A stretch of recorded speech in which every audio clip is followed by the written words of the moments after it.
प्रथमे 400 ग्राम छतु नेइकिरी भल भाबरे धोईदेबा।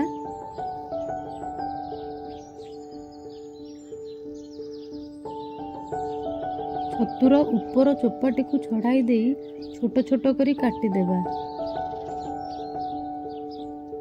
तापर 100 ग्राम पियाज, गोटे टमाटो, गोटे कैप्सिकम और गोटे आलू को छोट छोट करी काटिदेबा।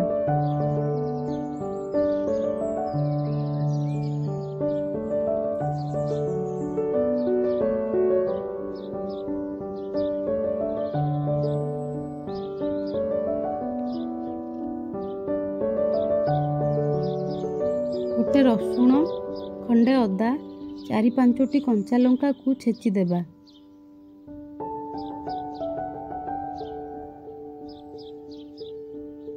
एबे हांडी रे अल्प किछि सोरिष तेल देई सेथिरे आलू, छतु, पियाज, टमाटो, अदा रसुण, कंचा लंकार पेस्ट पकाई देबा।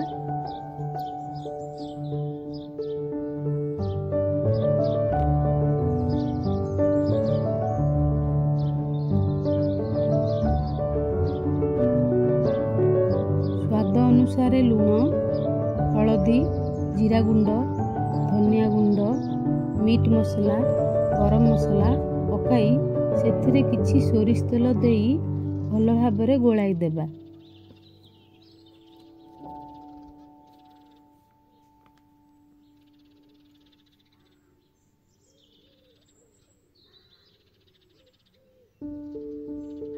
बास्ना हेबा पई 2 खंड तेजपत्र, खंडे डालचीनी, किछि धनिया पत्र, 5टी गोटा रसुण, 2टी कंचा लंका और कटा होइथिबा कैप्सिकम पकाई ढांकुणी देई देबा।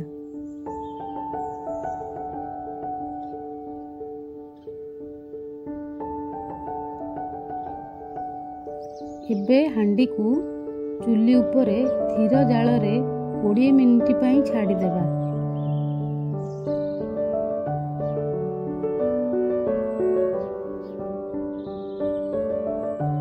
एबे प्रस्तुत हो जाइछि हमर छतु तरकारी।